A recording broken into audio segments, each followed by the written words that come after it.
ਮੈਂ ਤਬਲਾ ਚਲੋ ਮਾਰਦਾ ਜੀ ਅਸਲਾਮ ਵਾਲੇਕੁਮ ਕਲੀਮ ਸਾਹਿਬ। ਵਾਲੇਕੁਮ ਸਲਾਮ ਸਰ ਜੀ ਤੁਹਾਡਾ ਅਸੀਂ ਇੰਟਰਵਿਊ ਕਰਾਂਗੇ ਅੱਜ ਕ੍ਰਿਕਟ ਦੇ ਬਾਰੇ। ਹਾਂਜੀ ਕ੍ਰਿਕਟ ਦੇ ਬਾਰੇ ਤੁਸੀਂ ਦੱਸਣਾ। ਪਾਕਿਸਤਾਨ ਦੀ ਟੀਮ ਗਈ ਸੀ ਨਿਊਜ਼ੀਲੈਂਡ, ਹਾਂਜੀ ਉੱਥੋਂ ਤਕਰੀਬਨ ਤੁਹਾਨੂੰ ਪਤਾ ਹੀ ਹੈ ਕਿਹਦੀ ਕਾਰਕਰਦਗੀ ਰਹੀ ਟੀਮ ਹਾਂਜੀ ਦੀ। ਮਾਸ਼ਾਅੱਲਾ ਬੜੇ ਗੰਦੇ ਤਰੀਕੇ ਦਾ ਅਸੀਂ ਹਾਰ ਕੇ ਆਏ ਹਾਂ ਜੀ। ਅੱਛਾ, ਹਾਂਜੀ ਤੁਹਾਡੇ ਕੀ ਤਾਸਰਾਤ ਨੇ, ਮਸਲਨ ਸਿਫਾਰਸ਼ੀ ਜਾਂ ਯਾਰੀ ਦੋਸਤੀ ਜਾਂ ਟੀਮ ਦੇ ਵਿੱਚ ਕੀ ਮਸਲਾ ਜੀ?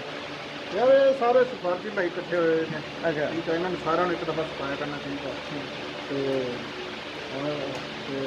ਮੇਰੇ ਹਿਸਾਬ ਨਾਲ ਸਾਰੇ ਇੱਕ ਦਫਾ ਨਾ ਕੱਢਣੇ ਚਾਹੀਦੇ ਨੇ ਇਹ ਜਿੰਨੇ ਤੇ ਹਾਂ ਜਿੰਨੇ ਵੀ ਨੇ ਨਵੇਂ ਬੰਦਿਆਂ ਨੂੰ ਮੌਕਾ ਦੇਣਾ ਚਾਹੀਦਾ ਹੈ। ਨਹੀਂ, ਅਗਰ ਪਹਿਲੇ ਉਹ ਬਾਬਰ ਆਜ਼ਮ ਸੀਗਾ ਨਾ, ਉਹਨੇ ਆਪਣੀ ਯਾਰੀ ਦੋਸਤੀ ਰੱਖੀ, ਆਪਣੇ ਯਾਰ ਦੋਸਤ ਰੱਖੇ ਤਾਂ ਇਹ ਹੁਣ ਇਹਨਾਂ ਨੇ ਗਰੁੱਪ ਬਣਾ ਲਏ ਨੇ ਨਾ, ਇਹ ਬਾਬਰ ਆਜ਼ਮ ਹੋ ਗਿਆ, ਰਿਜ਼ਵਾਨ ਹੋ ਗਿਆ, ਸ਼ਹੀਨ ਸ਼ਾਹ ਹੋ ਗਿਆ, ਇਸ ਤਰ੍ਹਾਂ ਹਾਂ। ਫਿਰ ਇਹਨਾਂ ਜਿਹੜਾ ਕੋ ਮੈਰਿਟ ਤੇ ਆ, ਹਰ ਟੀਮ ਮੈਰਿਟ ਤੇ ਖਿਲਾੜੀ ਲੈਂਦੀ ਆ।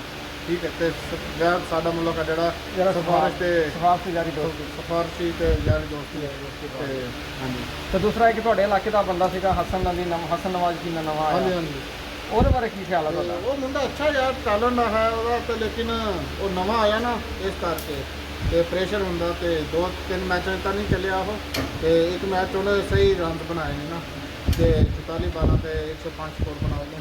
ਅੱਛਾ ਖੇਡਿਆ ਮਾਸ਼ਾਅੱਲਾ। ਨਹੀਂ, ਤੁਹਾਡਾ ਕੀ ਖਿਆਲ ਹੈ? ਟਾਈਮ ਦੇਣਾ ਯਾਨੀ ਇੱਕ ਚਾਹੀਦਾ। ਬੰਦਾ 5 ਮੈਚ ਖੇਲ ਰਿਹਾ ਤੇ ਸਿਰਫ ਇੱਕ ਦੇ ਵਿੱਚ ਸੈਂਚੁਰੀ ਕਰ ਰਿਹਾ, ਬਾਕੀ ਨਹੀਂ, ਉਹ ਸਿਰਫ ਫਸਟ ਟਾਈਮ ਅਸਲ ਇੰਟਰਨੈਸ਼ਨਲ ਚ ਆਇਆ ਨਾ, ਤੇ ਇਸ ਕਰਕੇ ਉਹ ਥੋੜਾ ਪ੍ਰੈਸ਼ਰ ਫੀਲ ਕਰ ਰਿਹਾ ਸੀ, ਤੇ ਇਸ ਟਾਈਮ ਮਜ਼ੀਦ ਮੈਚ ਖੇਡੇਗਾ ਤੇ ਇਨਸ਼ਾਅੱਲਾ ਮੁੰਡਾ ਅੱਛਾ, ਤੇ ਇਨਸ਼ਾਅੱਲਾ ਆਉਣ ਵਾਲੇ ਵਕਤ ਦੇ ਵਿੱਚ ਨਹੀਂ। ਬਾਕੀ ਤੁਹਾਨੂੰ ਨਹੀਂ ਲੱਗਦਾ ਅਸਲ ਅਗਰ ਨਵੇਂ ਪਲੇਅਰ ਨੂੰ ਮੌਕਾ ਦੇਣਾ ਸੀ, ਇਸੇ ਪਿੱਚਾਂ ਤੇ ਦਿੰਦੇ, ਉੱਥੇ ਜਾ ਕੇ ਤੇਜ਼ ਪਿੱਚਾਂ ਤੇ ਬੌਂਸੀ ਪਿੱਚਾਂ ਤੇ ਜਾ ਕੇ ਮੌਕਾ ਦੇ ਦਿੱਤਾ ਉਹਨਾਂ ਨੂੰ?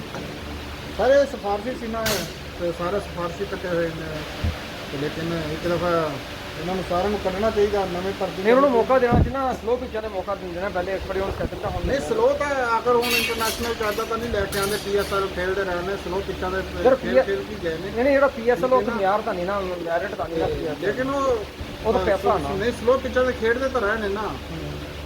ਉਹ ਯਕਦਮ ਇਹਨਾਂ ਨੇ ਤੇਜ਼ ਪਿੱਚਾਂ ਤੇ ਬੌਂਸੀ ਪਿੱਚਾਂ ਦੇ ਖਿਲਾਫ ਤੇ ਤਾਂ ਫਿਰ ਇਹੀ ਹਾਲਾਤ ਹੋਣੇ ਸੀ ਇਹਨਾਂ ਦੇ। ਚਲੋ ਫਿਰ ਵੀ ਮਾਸ਼ਾਅੱਲਾ ਮੁੰਡਾ ਠੀਕ ਹੈ ਹਸਨ ਨਵਾਜ਼, ਤੇ ਲੇਕਿਨ ਇਨਸ਼ਾਅੱਲਾ ਕਾਮਯਾਬੀ ਅੱਲਾ ਦੇਗਾ ਉਹਨੂੰ, ਤੇ ਠੀਕ ਅੱਛਾ। ਬਾਕੀ ਬਾਬਰ ਆਜ਼ਮ ਮੇਰੇ ਦੇਖਣ ਦਾ ਅੱਛਾ ਬੈਟਰ ਆ, ਬੈਟਰ ਅੱਛਾ, ਲੇਕਿਨ ਉਹਦੇ ਨਾਲ ਕੋਈ ਸਾਥ ਨਹੀਂ ਨਾ ਦੇ ਰਿਹਾ, ਹਮੇਸ਼ਾ ਇਹ ਸਾਥ ਦੇਣਾ ਚਾਹੀਦਾ, ਤੇ ਫਿਰ ਹੀ ਕਿਉਂਕਿ ਹੁਣ ਸਾਰੀ ਗਰੁੱਪਿੰਗ ਹੈ ਨਾ ਉਹਦੇ ਖਿਲਾਫ ਹੈਗੇ ਸਾਰੇ, ਤੇ ਲੇਕਿਨ ਉਹ ਉਸ ਤੋਂ ਬਗੈਰ ਹੈ ਵੀ ਜ਼ੀਰੋ ਆ। ਸਾਡੀ ਸਭ ਤੋਂ ਪਹਿਲੇ ਹੈ ਓਪਨਿੰਗ ਸਾਡੀ ਜੋੜੀ ਸਹੀ ਚੱਲ ਗਈ ਤੇ ਪਿਛਲੇ ਵੀ ਸਹੀ ਚੱਲ ਜਾਂਦੇ। ਅਗਰ ਸਾਡੀ ਓਪਨਿੰਗ ਆਊਟ ਇੱਕ ਹੋਇਆ ਨਾਲ ਹੀ ਦੂਸਰਾ ਹੋ ਗਿਆ ਤਾਂ ਬਸ ਪਿੱਛੇ ਫਿਰ ਲੈਣ ਹੀ ਲੱਗ ਜਾਂਦੀ ਹੈ।